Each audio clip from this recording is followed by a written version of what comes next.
definitely can go either way. But hey, I have clients who can help secure Ooh. it and clients who can help clean it. That's for sure. So, well, excellent. Well, since it's 11 o'clock, let's go ahead and get this party started. So I'll kick us off here. So good morning, everyone. My name is Will McPhee, CEO of System Support, managed IT service provider out of Marshfield, Massachusetts. And today, a lot of our webinar series have been educational, a lot of, hey, here's how to do something with cybersecurity or digital spring cleaning, or what is a pen test, what should good look like, how do you manage an IT provider. But today I wanted to do something of, what's on my desk. So this is something that I've been working on, and I think would be great for folks to be able to see what what trying to use some of these AI tools actually looks like. Because overwhelmingly, you'll see a release about Claude Code or Cowork or any of these different tools. And how can you actually use the thing to get better insights into your business?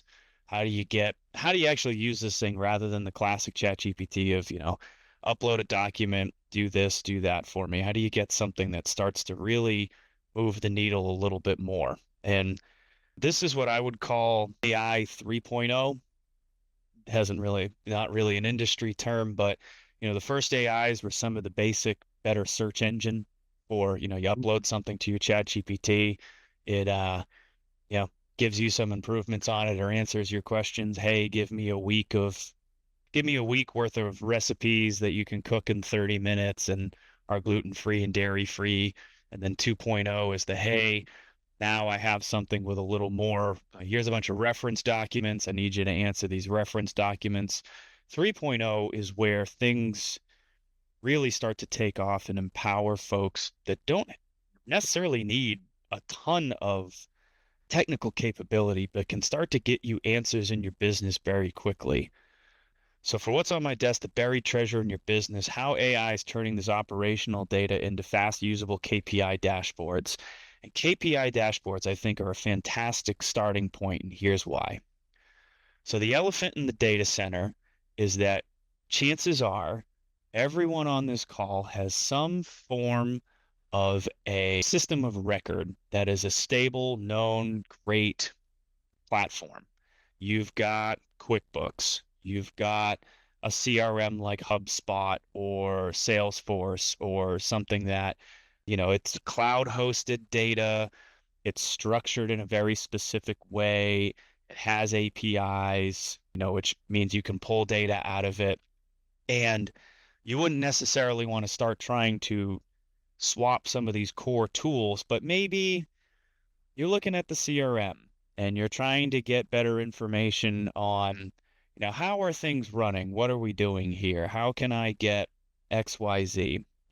Speaking personally for our own, we have data across a ton of platforms. I just hired an account manager, and getting his account set up required me to create 16 different logins across the platforms. And some platforms support the single sign-on through Microsoft. Other ones want their own type of sign-in because of their own security data. So it could become this, because so much of our data now exists in the cloud, it's difficult to get it to come together. And previously, you would have to get someone who would be able to aggregate that data together. And so then you're trying to talk with some type of programmer. You have no idea how to manage them. So it really opens up this, what do I do here? And especially too, it might be that something like HubSpot or any of these platforms give you, they have some reports, but you're like, that's close, but not close enough for what I need. So how do you get the solution to match the tech stack? And then this is where AI comes in and where the rubber actually meets the road of getting something that doesn't just do that really low level clerical work. You can combine it with the APIs of systems of record, be able to get actual information and something you can use as a proof of concept tool. And then if you really like it, you can then take it to a professional to make sure that you didn't put something glaringly wrong in it. So the agenda for today, start with why. Should you consider the AI tools? How to safely experiment with them. Because again, a lot of this premise is that, hey, you don't need a massive amount of technical expertise to be able to do it. However, what should you be aware of, if you're starting to be able to do this on your own, how do you make sure you don't put a nail in the wall that hits a pipe, right? How do you avoid those type of, I was just trying to hang a shelf and now all of a sudden I flooded my bathroom. How do you avoid those type of errors? Looking at some of the proof of concepts I've built already, and then I'll show you what it looks like building one live, and then what does it take to get started. So with that out of the way for the agenda, the data's there. The information in your business is already being generated in some platform or another. That I am hard pressed to think of any professional services firm, and even trades, chances are, have a degree of data of I'm doing something somewhere that I need to track and measure. We're talking in the pre-show banter of I have a contractor at the house who's working on a bathroom. I mean, how is, his wife helps handles the books. Do they really need a full platform that juggles a lot of the jobs, or could they use something like this to get something that's good enough? Again, the data lives in disconnected systems. Even as an IT company, you would think all our tools very easily talk to each other. A lot of them do. They also might not talk to each other in ways that should be there. Or well-established companies that have been around for a long time won't make the reports that give you the information you need and then offhand it and say that's a problem for another platform. You can hear my frustration in my voice on that one. But the cool part is that with AI, you can use plain language, bonus points if you have some type of document that you got from a coaching platform or a book or anything like that. And with a little bit of know-how, you can get it to connect together using plain language and without having to geek speak it. So where we've seen the best return internally is it's cut manual reporting time. So our service desk is overwhelmingly where we see a lot of it. Accessible. I don't have to learn a whole programming language. I mean, as an engineer, I've had a little bit of programming language, but definitely a lot of I don't have to be a JavaScript expert to be able to get this party started. And then my other favorite part is it doesn't start adding $500 a month of some new vendor or going out to Upwork and trying to figure out, like, I think this would be a good idea, but do I really want to spend $5,000 to figuring out if it is or not? So hammer it home. Now comes the warnings. So it sounds great. We can get data out of our platforms. It'll be fantastic to pull this stuff out. How do we make sure that now here's where the not putting a nail through the wall that hits the pipe, or, also the accidentally hooking up this system and it turns out it can add and delete things, which is another terrible thing. Big warning number one, understand what permissions you're giving the AI platform. Now, this might be a thing of like, well, hey, I don't know what I don't know, but you can ironically also use the AI on the other term, take one of those normal chat pieces, give it the list of like, this is what I'm thinking about. What are the dangers if I'm an insurance company, and what things should I be aware of not making sure I can connect or edit based on the API of the following program? And just say, data secure, making sure you hammer home the point to the platform of like data security is paramount. So you can use that to give it a feedback. And then ironically, you can take that and use it as an instruction document, which you'll see a little bit later. Triple check that for whatever connection to a platform you have, that for those permissions, does the API have the ability to delete, create, or modify? You don't want to create some local tool that starts the game of, I can, I'm gonna, I'm gonna have this API and I'm gonna hook it up to a licensing platform and I want it to add and drop licenses, add and create organizations. I need to make sure that that doesn't happen and that you just want reporting, putting those guardrails of just the same as you'd have with an intern. Intern, you are not allowed to create, delete, or modify. I want you to pull reports and tell me what's in there. And one way too is that if you're really concerned about it and maybe you're not getting the warm fuzzies for it, you could start with just exporting an Excel sheet, CSV, comma separated values file, and start with that. And that also works great too if maybe the cloud platform portal of record is not giving you an API cleanly. Maybe they don't have it. They say it's a security risk, etc. You could just start with a little dashboard that you upload a CSV file, and the dashboard numbers come out the other end. That's totally doable as well. The other one too is it's going to set a lot of the logic on its own. So do you have a method to spot check it to make sure that when it tells you that, as you'll see in one of my dashboards later, that, yep, you closed 81 service tickets, do you have the ability to manually verify that that actually happened? Do you have the ability to take that report and do it yourself and tune it to make sure that you're actually getting the information out that you want? And then thinking of these worst case scenarios isn't paranoia, but best practice. AI moves way faster than we do. There's a lot of stuff under the hood. Chances are, as a business operator or owner, you are not versed enough to figure out if in the code there's something that's there to delete. So make sure that you are setting it up that you don't nuke it. The other major caveat too, as you're thinking of getting started, is that trying to set these systems up on the computer that you work on every day is a bad idea. And it's a bad idea because it's going to try and install a lot of code packages. It could introduce something that interferes with other things that are on your system. So it's good to have a dedicated computer that handles this. And then in the same token, I have it, as you'll see in a little bit, on a server in our office that does it. And I'm using Linux to make sure that it's as easy as possible. But if you wanted to do this as a little proof of concept, you could start with, all right, I've got this old computer. The operating system is, it's Windows 11, but it was a little slow, but, I'm not using it day to day. I just want to see what happens. You could start with that. And then definitely don't stash any normal credentials. You can have API keys, which I should hit as a major warning. Never give out API keys. They allow somebody to connect to your data in the platform. Never show them on anything. Don't give them anywhere. As you'll see, if you go to generate one in a platform, it'll show it to you once and then says, hey, store it in a very specific place. Those are things you absolutely need to protect. All right, now with the big red warning screen, moving on. Again, to hammer on some of the caveats, AI isn't an expert, it's an intern. We're giving a great data science intern for ChatGPT's Codex is $20 a month for their 5-hour usage. So, a lot cheaper than a lot of high school students. Shows up all the time. The only problem is it works in 5-hour sprints and will only work a certain amount per week, but problem for another time.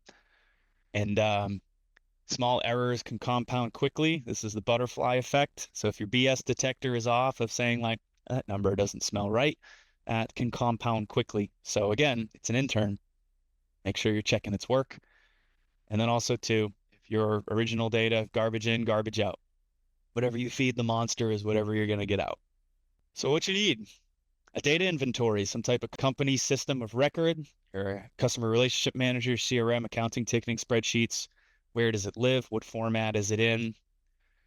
Some form of an AI tool, ChatGPT Codex, which is what we're using today, Claude Cowork, Copilot Studio, something that can make code, crunch code. Usually plugging into some form of programming interface is great. And then a safe workspace, separate machine, a test environment, something that's dedicated for it.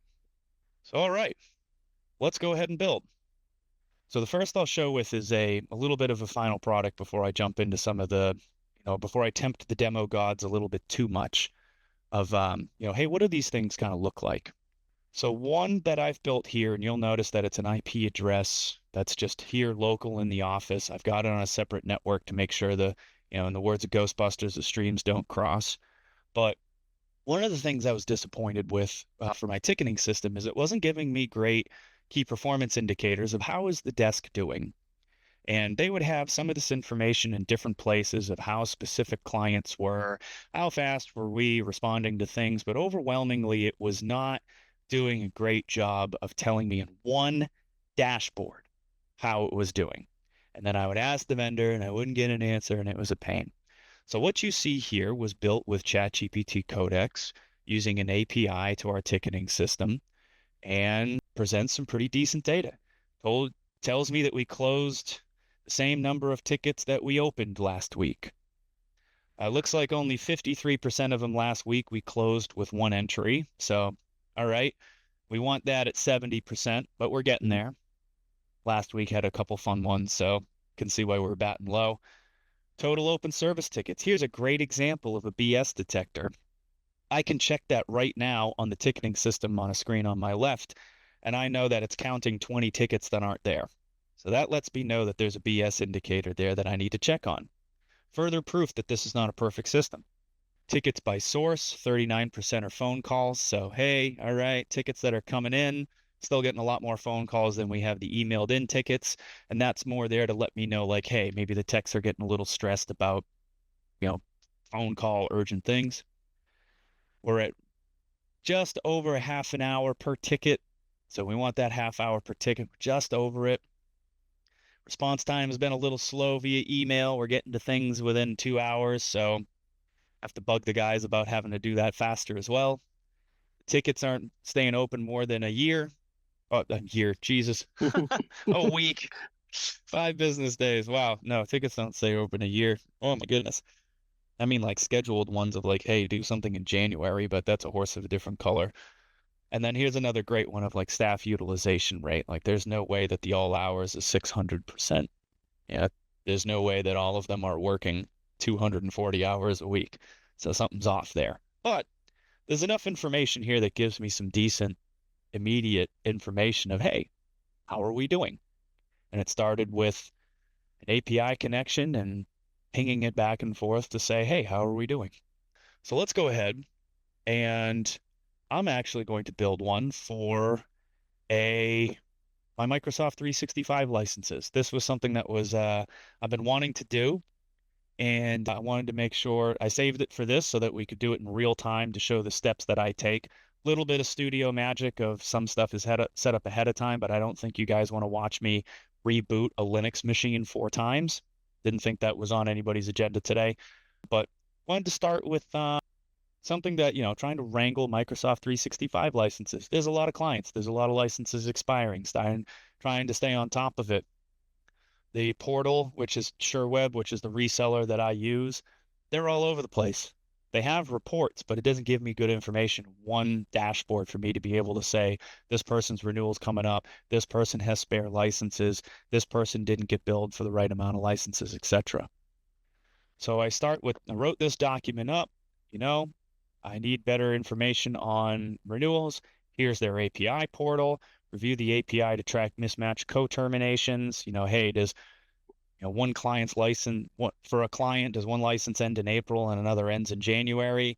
Is there mismatch license use? And then they're making sure that licenses are billed in Syncro. Can you look at the invoices there? And then, hey, here's the API information for a link for them. Compare the license data from SureWeb versus our recurring invoices on our ticketing system. We want to capture and build 365 licenses, spare licenses for assignment, verify licensing counts and reoccurring, compare billing cycle mismatches, and then an explicit warning of not to make any changes to Syncro invoices or license counts. All API requests should be strictly read-only. So there's the like, thou shalt not edit. And then in addition, please provide dashboard that tracks, put some specific pieces that, what I want there.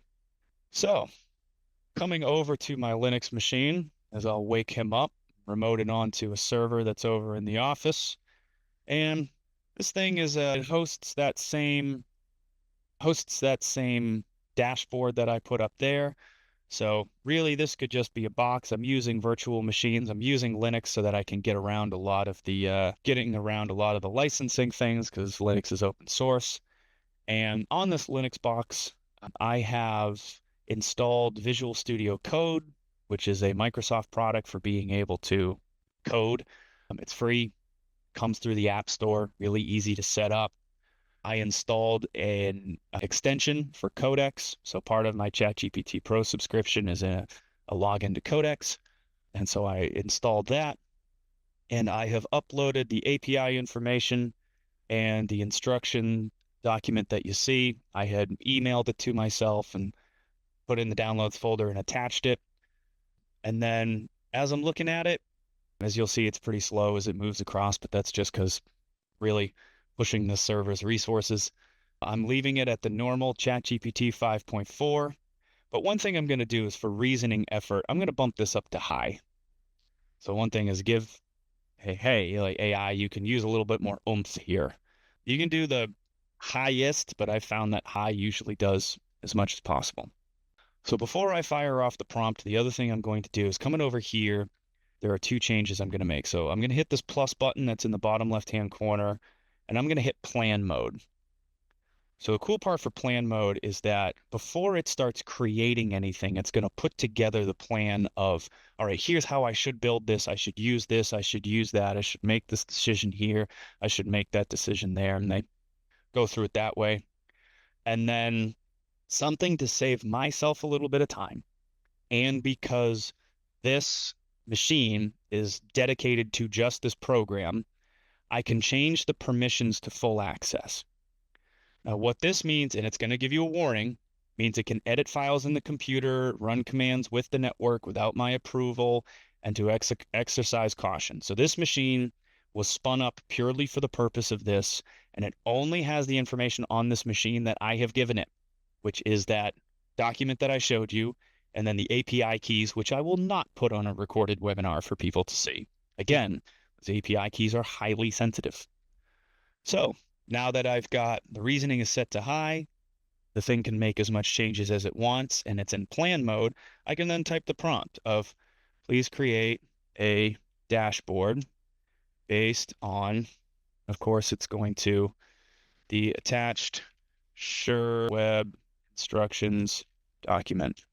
I'll clean up my language there just so it doesn't, because it just bothers me for that. And some of that is just because, again, I'm remoted into a machine that's remoted into a machine. So I already did all the work outside of here by having that instructions document, something that I would, effectively give to an intern to be able to do the job.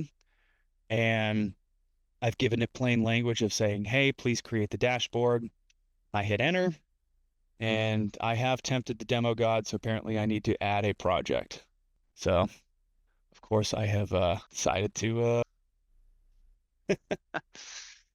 that's how you know that it's that's also how you know that it's live.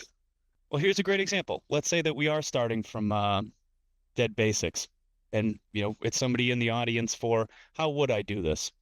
So I could still use the handy dandy ChatGPT, and I could say, you're somebody who's trying to do this on your own, and you're trying to figure out something for it. You can use the AI to answer questions about the AI. Why not? File, open folder, new folder. Excellent. So we'll go back into here, go into the desktop. I'll just make a new folder. I'll call it SureWeb, and we'll just hit open. All right.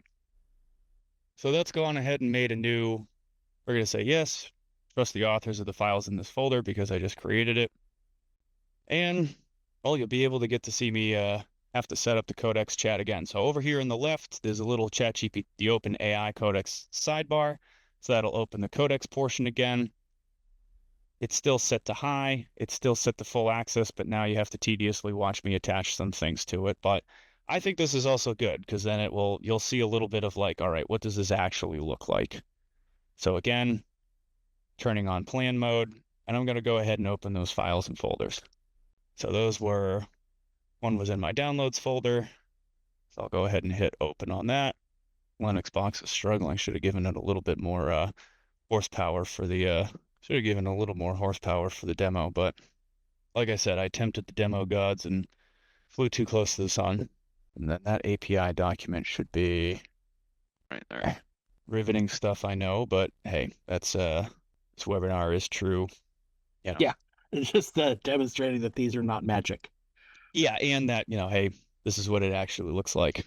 So again, we'll do the same prompt. Please create a dashboard based on the instructions in the Sure Web instructions.docx file.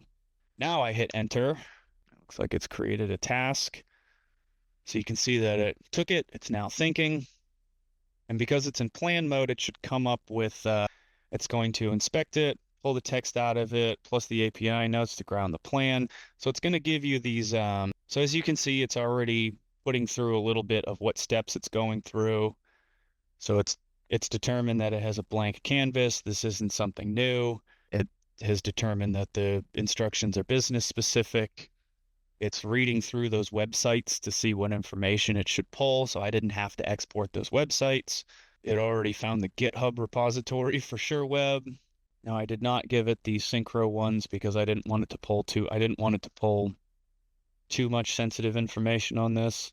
He even threw a little no curl on this box, charmingly minimalist, so it's judging me apparently for setting up the.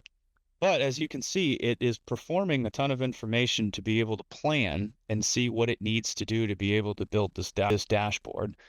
And this is going to go on for a little bit, but this could happen. And given that it's kind of slow, I could get up, get a cup of coffee. It's going to start moving through a lot of its information pretty quickly to see what it needs. And it'll have a relatively working dashboard at the end of it, awfully similar to what we have here. So, again, kind of to recap, if you've got the environment set up, and then when the environment setup doesn't work the way you expect it, you can ironically use the AI to ask you how to set up. So if you had a spare desktop in the office that has at least 8 gigs of RAM, it's okay if the thing is slow. You just need it as a testing proof of concept. There's nothing on the box that you care about. So if you accidentally nuke the thing, doesn't really matter. You can use that box and then just say, hey, I'm trying to get this set up. How do I do it? And the AI will inform it and then help you get to that point. As you can see, when I had something that I didn't know and go from there. Now, here's a great one. So here it will stop and ask me some questions as it's planning. So for the first version, which dashboard scope do you want me to plan for? So I'm going to go ahead and say, the core one. What kind of deliverable should the dashboard be planned as? So I'm looking for an internal web app. I just want something that I pull up and see what it is. So it's going to take those two and then go back and think about those two. So while it's doing that, something to also watch is you might hit a point where all of a sudden it tells you like, hey, you're out of usage. You need to stop for a little bit. So there's a dashboard. If you are using ChatGPT, I'll show you where to find that. So obviously, because there's other stuff in the ChatGPT, when you log in at ChatGPT, over to the left is a codex section. And then in pulling that up, there's a codex and you hit the settings and you come to analytics, and it's going to show you how much usage you've burned through for how much can you do in a given amount of time. So as we hit this and refresh, you can watch my usage limit is coming down in real time. You can see that I have a given amount of usage in a week that refreshes in about 6 days, and that I have a 5-hour limit that will refresh at 4 o'clock. So being able to watch that's pretty important to see, all right, I'm really in the zone. Am I close? Are a lot of other folks using certain usage? So this is where you kind of look at, all right, how much am I quote unquote burning before it's going to ask me to put more information in. So this is a pretty good part of being able to say, oh, yep, look, so it's writing up the plan. So it's done this in about, is this 5-10 minutes? And then really at the end of it, you just tell it to execute the plan, comes out of planning mode, and then writes a whole bunch of code. So there it is. So it already wrote the plan. So we'll go ahead and, as I'm looking at it, expand it, be able to read through it, think of it as an email from your intern of, what am I looking for? So internal full stack web app, billing, recycling, renewal, key changes, scaffold to greenfield app, ingest and normalize, matching logic, dashboard views, refresh behavior, public interface. So get post. So I verified the API parts I don't see anything that says delete or create or new. Yeah. And then core domain types, there's a test plan, there's some assumptions, and there are probably some things in here. It's definitely not going to work perfect on the first go. So then for that, you go ahead and hit, yes, implement this plan. And then it will start writing a whole bunch of code. So those are the tasks that it's running through, and it's going to do that probably for, next 15, 20 minutes. So I'll have a little dashboard that I'll be able to play with for the rest of the afternoon to tell me how my Microsoft licenses are doing. Not bad for 15, 20 minutes worth of work. So with that, if you're wondering where to start, take a frustration. Where do I find X number? Could be something that, some type of KPI that came out of a book you just read. Something that you are, another good one is, for my technician, my or one of my service coordinator would have to pull a bunch of information to tell me how the service desk was doing. So it's just, hey, how do I get this one number? Work to solve that one number. So what's the document of if you were going to give this to an intern to be able to do this, like log in here, look here, I want it to look this way, make that document, feed it into the system the way I just showed it, validate it to make sure that whatever numbers it's giving you is for real and not making up numbers or calculating it incorrectly, and then repeat it. Just go through that same process each time. And then these are great as little proof of concept tools. But if it starts to get to something that the degree of business critical comes up of, hey, this is now something that if it goes down, we're going to have a really bad day. That is where you start to reach out to professionals, professional software developers to be able to say, I want to take this proof of concept and please make sure that this thing isn't set up to destroy me. And with that, I know a lot of folks for being able to point you in the directions for that. And then especially too, you'll want a degree of, reliability for the infrastructure that you've put it on. So for whatever box that's there, you need to make sure you have a backup. You need to make sure that there are protection softwares on that endpoint that, in case the program goes and downloads a known bad package. There was a known bad developer package that was downloaded 80,000 times in the span of 5 minutes recently. And, how do you know if that package is there? How do you catch it? How do you make sure that it's not spewing something out? So it's good to start, and this is the proof of concept of what it looks like. But again, to those guardrails, got to make sure you have the endpoint protections on it, the infrastructure that you have of, again, we're talking about machines you don't care about. These are proof of concepts. Is this a good idea? Can it be done type deal? And then from there, you then say like, no, this is helping me out. I need to take it to the next step. So in conclusion, the data and the ability to make these answers are already in your business. And AI, beyond just having the little ChatGPT interface up, can help you build the tools to be able to answer the questions that you have. But you do need to figure out how to write those instruction documents. And another hint, AI can be your friend for making those instruction documents. You can take the 2.0 and make the 3.0. So if you ask the right questions and know what KPIs and data you need to make decisions, you can have the AI program, the dashboard, rather than having to go out and buy yet another product, which is pretty cool.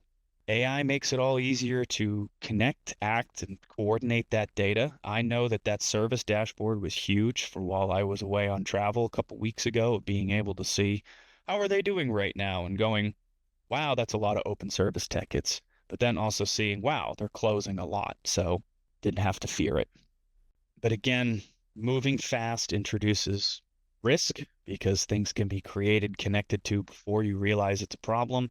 So understanding those guardrails of, no creation, no modification, no deletion, putting those guardrails on allows you to get some of that speed, but obviously understanding the boundaries that you have to put on it.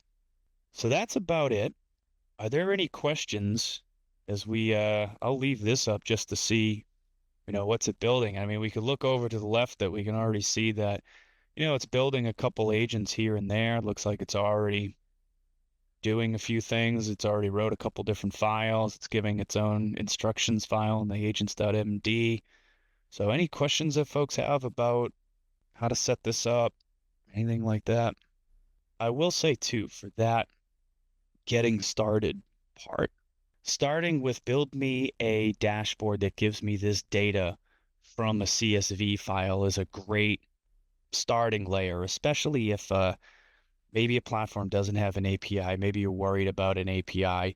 You can do something where you just export data. QuickBooks is great for this, by the way, because obviously you do not want to screw with the data that you have in your QuickBooks. So, being able to export CSV files is a great one. All right, we had a question that came in for what hardware would you recommend for running this? Well, the dirty secret is, it depends on what you're trying to do. There's no need at the beginning, if you're getting started DIYing this, to go out and try and find a server with a GPU or do a lot of crazy stuff. If you want to play around with it and see that it works for your system, you can start with it for you've just got a desktop in the office that's got at least 8 gigs of RAM and, an operating system that is receiving security patches. You do still want to be security focused and making sure that things are set up the way you need them to, but maybe the idea there is you're doing the proof of concept and then maybe you're like, hey, no, I like this and I want to take this to the next level. Um, but my preferred method, because I like having one of these programs per machine, you can also think about doing Docker containers. This rabbit hole goes very deep, but I don't want to go too far down it. But I mean, the getting started is just maybe there's an old desktop that barely runs Windows 11 that you don't mind being a little patient with while it does this. Next question is best way to get API keys from companies. That depends on your API keys from companies it completely depends on what company that whatever platform you're using. So, a great example is, like QuickBooks has APIs, but they immensely restrict it for good reason so that you're not trying to punch in too much data. And then chances are there's a section in settings that says APIs. You have the ability to create those keys. I would treat it the same way you would treat a highly sensitive admin password. So you download it, keep it. My API keys for us, try not to keep in plain text. I mean, I have it in text for these software programs, but the idea is this box is only doing one job. And so it's living in an environment file that stays there.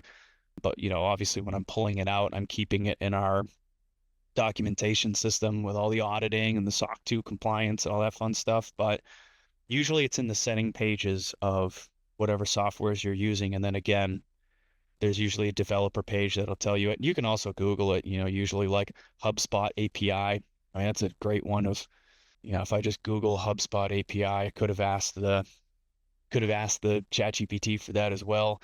You can see that there's a reference document and it'll tell you at the top of what's going on with the API. It's here, what type of so you can poke around in here, and then if you're logged into like a HubSpot account, there's a spot that should like generate the key for your organization. Hopefully that answers your question. Good questions, by the way. So yeah, as you can see, that thing is crunching away, and if we check on the Codex usage, we'll see that it's burned through about 15% of my usage for a 5-hour window. So when you do the first big lift, it'll burn low and slow for a while. Any other questions out there? And it's definitely one of those things where, like, if you were to get like a guy to do it on Fiverr or Upwork, you're like, this will turn around in 2 weeks, maybe. And this is just like a faster ability to kind of prototype and go through it Exactly. instant.